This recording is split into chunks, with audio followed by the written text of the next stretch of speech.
Ladies and gentlemen, welcome to the Kim Barrett Show. I am your host, Kim Barrett, and on today's episode, we have the amazing Mr. Michael Zipursky.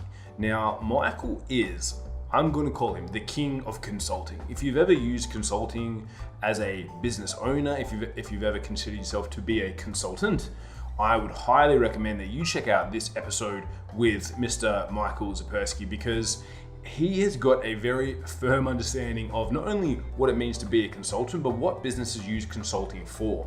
So if you ever thought about using a consultant or becoming a consultant yourself, this is the episode for you. And of course, in any area, if you need help with your marketing, whether it's to find a consultant or maybe you need to market your consulting services, you know where we are. Head over to www.mogulcall.com and we'll see if we can help you. But without any further ado, let's jump into the show.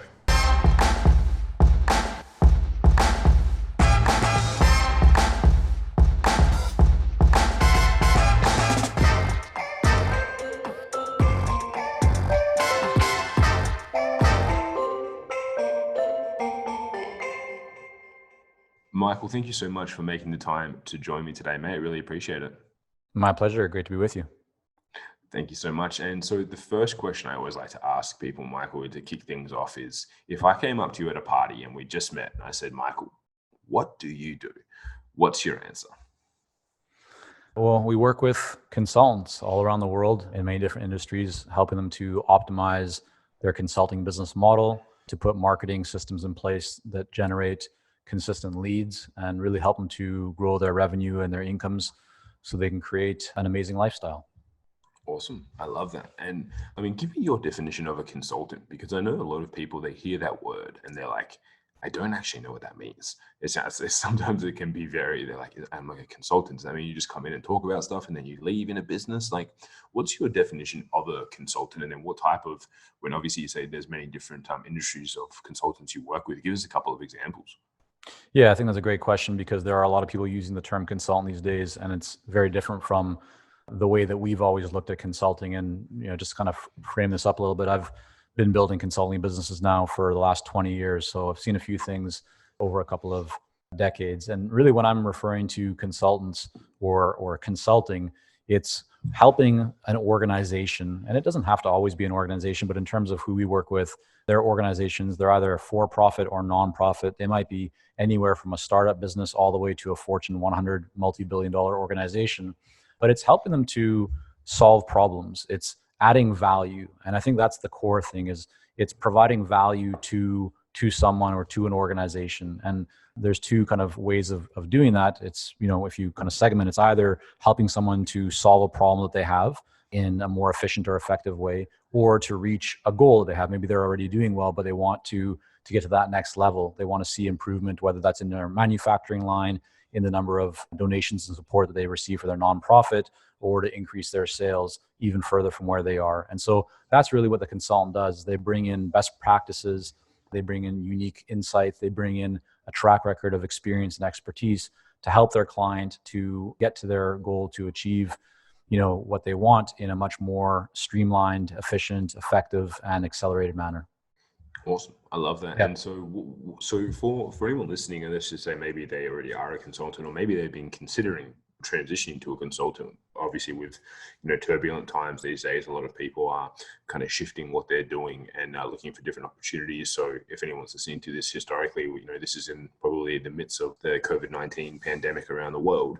When it comes to consulting, when obviously things you mentioned there, what sort of industries, like what are the core sort of industries that consultants would come in for, and what sort of areas? Is it like for the levels of management? Is it for like HR and transition? Is it for IT and support? Like, give us a couple of examples of the types of consultants there are out there that people are going into businesses and helping them with.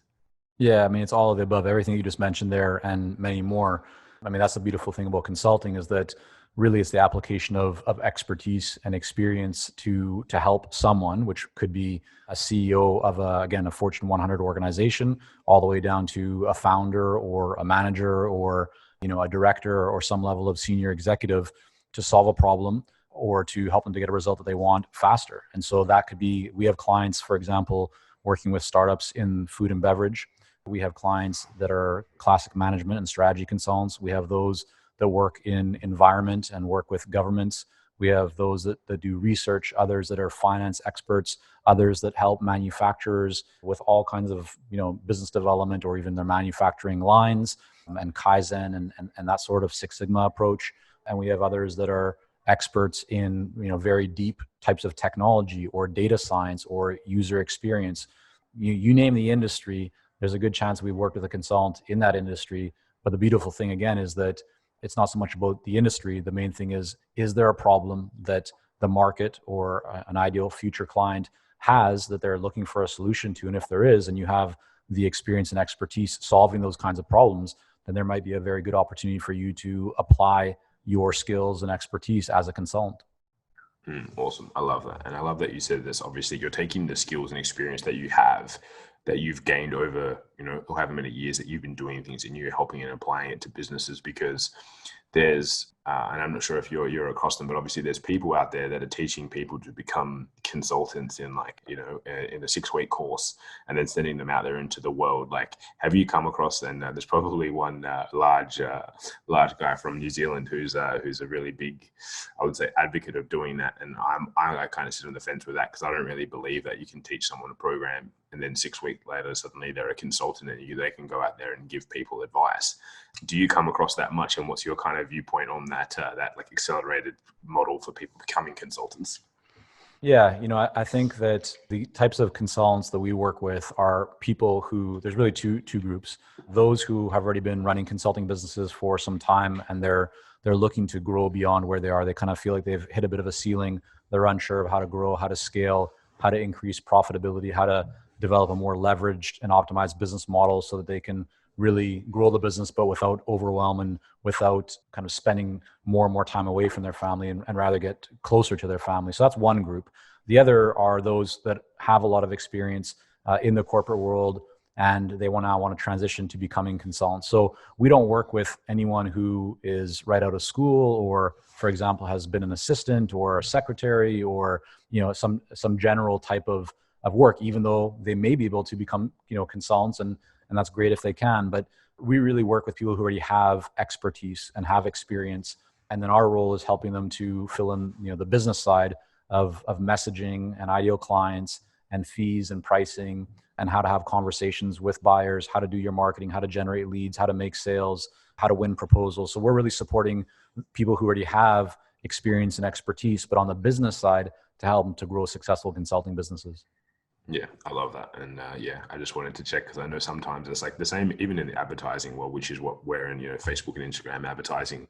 There's sometimes, certain terms or phrases seem to get a little bit bastardized, which is like, everyone starts to adopt it. And then you're like, well, how do you know if someone actually is an advertising agency when they could just be, well, everyone is now sitting in their spare bedroom at home. But sure, normally if it's a one-man band versus someone that's like, oh yeah, I have an advertising agency, and they actually have an advertising agency. And I found a similar, I would say, swing, I think, in the nomenclature of consultants and consulting. Yes. And then speak to them, and it's like, well, I've just done a 6-week course on this, and now suddenly I can consult you on these things. And I'm like, well, that's not really, I'm on your side of the fence, where it's like, you need to have that experience to be able to bring in and provide value to people and actually solve their problems.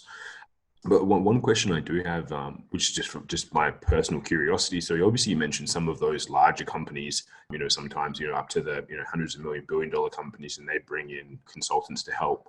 What's the process like for them to hire a consultant? Or how do you feel if I was a consultant and I was working with you, and you're like, and I was like, cool, I want to work with, these large companies. What sort of process do you go through to get people to help them get in front of those companies? Like, how do you generate those types of leads? Yeah, it's a great question, and it'll depend on what you're already bringing to the table. Meaning, what does your existing network look like? Where have you been? What have you done? And who your ideal client really is.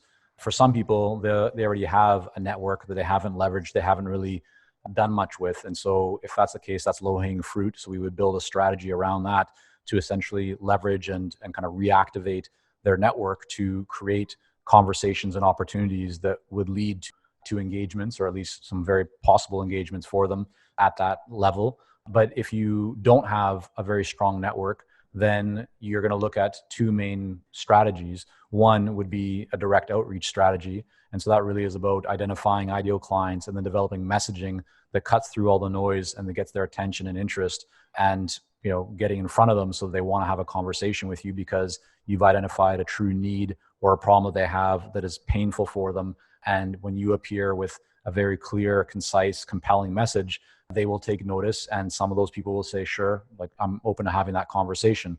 Now, just to be clear, it doesn't happen when you just reach out once. You need to follow up and you need to be committed to getting in front of them. But the second part of that is really about adding value.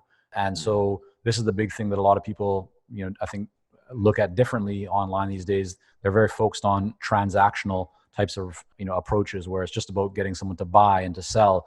But when you're dealing with an executive buyer, a savvy buyer that is making big decisions, that there's a lot of risk on the line of making the wrong decision, you really need to focus on the relationship, not just on the transaction. And so you need to add a lot of value before they're typically going to give you the time of day. And so that's where providing value on an ongoing basis that allows you to not only go from being unknown to becoming known, but then to have heightened visibility and establishing credibility and authority is really what you want to be focused on. And then the next big strategy after direct outreach is one of authority building. And that really is where intellectual property or IP and also content comes into play.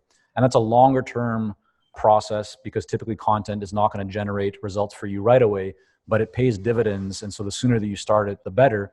And as your earlier stage in your marketing, you'll be doing more direct kind of outreach, less content development. But as you start building a pipeline through your direct outreach and through your network, that will create more opportunity and more time for you to actually dive deeper into your content. And so when you fast forward and look at the most successful consultants out there, they're spending very little time doing direct outreach because they've already planted enough seeds and kind of watered them and given them nourishment over time to get their business to the point where they have a lot of inbound inquiries. And that comes from their authority building, their content creation, and kind of the consistent seeds that they've laid over the years. Awesome. Yeah, I love that. And so with the direct outreach, is that LinkedIn or what platforms are you seeing the best results for your consultants at the moment?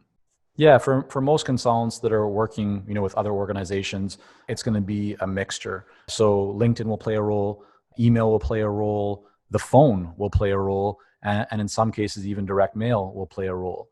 People who say, you can just only do LinkedIn or, only email, I think are really missing a big opportunity because it's when you combine those different platforms together where you see the best results. And that just simply is for the fact that, some people will be in LinkedIn one day, but then they're not going to be in there, for maybe another several days, or they get an email, but they get 500 emails a day or 100 emails a day. And so yours just ends up kind of getting lost. And so really what works best is to consistently get in front of your ideal client with kind of a multiple pronged attack, which essentially is about keeping you top of mind. And so you do that over and over. And what ends up happening is your message hits that future client at the right point at some time as you're doing your outreach and following up. And that's when all of a sudden they raise their hand. And so that's the important thing is when you start doing your outreach, you want to be thinking long term. You want to be committed to it and stay on top of it.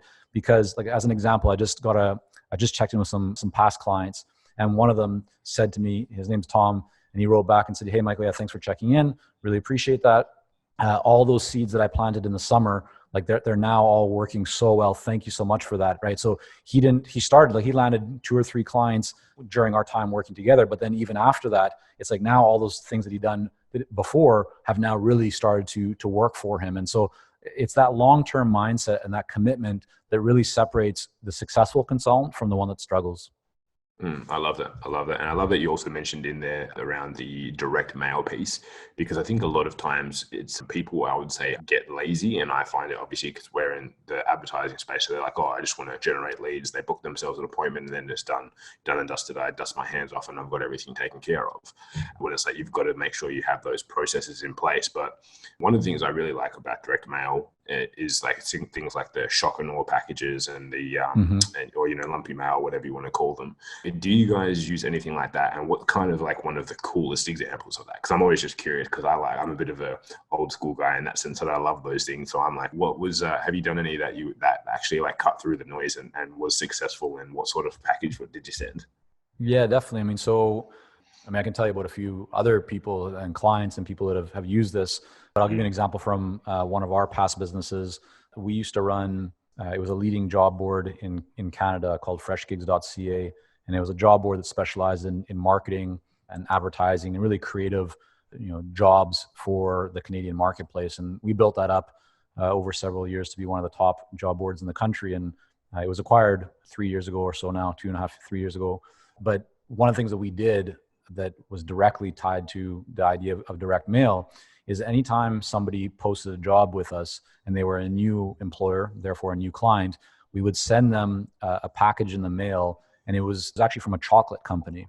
It was called Purdy's Chocolates, which is still around today. It's been around for a long time, I think almost 100 years or so. And the package itself was called a survival kit. And so they would receive the survival kit and you'd open it up and there would be like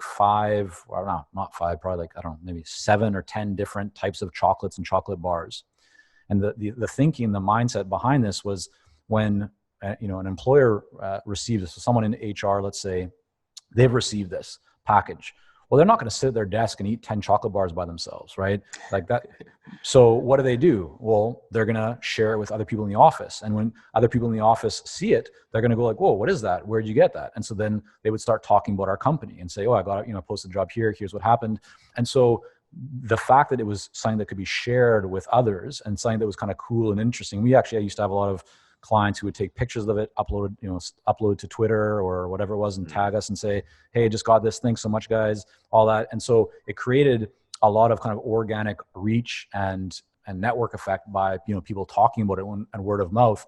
And that business, sure, we did some advertising, but most of our revenue came from word of mouth and from organic based on kind of that mindset and mentality that we used. I love that. Because it's as you say, like when you get something like that, it's going to be shared around and people, if you give it something that's going to be shareable and not only obviously in and amongst an office, but also obviously shareable on social media or anything like that where people talk about it, I think is always great. So yeah, I'm a big fan of that. And we've tried a few different things in the past, which I'm always interested in just to see how other people leverage and use it as well. Now, another question I just want to ask you as well, if we, circling back to the current kind of circumstances and what's going on in the world at the moment, what's some advice that you're giving to your clients right now in and amongst this, global crises that's going on? And, some people believing that, businesses are in contraction or they're closing up, and which some businesses are. What sort of advice and mindset are you instilling in your clients at the moment for these times? Pick up the phone. It is so critical right now. What, every business should be doing is getting closer to their clients rather than getting further away. Even though you may not be able to physically meet, now's the time to reach out to every one of your clients. And number one, let them know, that you care. Ask them how they're doing. Number two, ask them if there's any way that you can help them. And this can really be applied to any type of business right now. If you put aside kind of maybe some industry regulations, but, take even a restaurant. Why can't a restaurant pick up the phone, call people that have visited their restaurant or made reservations in the past and say, hey, listen, I know you can't come in and eat at our premises right now, but we'd love to cook you a dinner and have it delivered for you. Is that something that you'd be interested in? Or would like to cook a series of dinners once a week, or, so there's all kinds of ways that people can be creative with what's going on right now, rather than just sticking our heads in the sand and going, yeah, I guess people aren't going to buy, nothing's happening. The reality is people are buying, people are still conducting trade and commerce. It may not be at the levels that it was before. I certainly understand that some industries are significantly harder hit and are limited compared to others. But what we've advised all of our consult clients to do is to get closer to their clients, to find ways to add value. In our own case, what we're doing is, we created additional office hours. So times throughout the week where we will invite our clients to essentially just dial in, ask any questions they have, go through anything that's on their mind. We've also picked up the phone and called our clients one-to-one just to check in. And it wasn't about, their action plans and what they need to do. It was, hey, Susie, how are you doing? How's your family? Are you all healthy right now? And Susie talks. Susie shares what's on her mind. Great. Well, listen, Susie, if there's anything I can do to help, just let me know. But I just wanted to kind of check in, see how you're doing. That's it. You don't need to sell. You don't need to to go deep into, other areas. You can just show that you care. That goes a long way. Every single phone call that I've made, people have said it. And some of these calls I even made on the weekend. I remember I was walking around on Saturday morning and I made calls to some clients and they were kind of shocked. Like, Michael, it's Saturday. Like, why are you calling us? Yeah, I apologize. I know typically I wouldn't make calls on a weekend, but I was just thinking about you. Just want to check in, just want to see how you and your family are doing with everything going on. Is everyone healthy? That was it. Every single client just shared how much they appreciated that. The other thing is, think about how you can provide unique value and new levels of service. What you were doing before, everything that's going on in the world may not work, currently. And so think about how you can try different offers, an offer that might be lower priced, an offer that might be higher priced than what you typically would have, where you provide more intimate levels of service or engagement. And what about even offering something that is free? And that could be a webinar, that could be an online workshop, that could be some kind of a mastermind group that you get together, that could be a live video where you answer, questions that people have. But I think the name of the game right now is really to lean in, to get closer to people, to add more value for people, because this too shall pass. We will get through this. And this is an opportunity right now where many people are sticking their heads in the sand. They're closing their eyes. They're like deer, with the headlights shining in their eyes, where they're just frozen. They're paralyzed, with not knowing what to do. But if you lean in, if you lead, if you take action right now, that's going to put you much further ahead than many of your competitors when this thing blows over, and it will. And so that's really the advice that we are applying in our own business and that we're advising our clients on. Yeah, I love that. So basically, number one is like, be a good human being. Just actually care about people and interact with them as you wish that they would care about you. And then number two, seeing and making sure that you are still operating, because as you said, commerce is still happening, businesses are still operating. Like I know for us, this has probably been the busiest in the history of our business that we've been, because people still need help in many different areas with many different things, and I'm assuming consultants would be exactly the same, because even if people are at home or whatever it might be, it means that they've got more time to think about what they need, what they were looking to do, and everything like that as well. So I think that's super, super important, as you just said.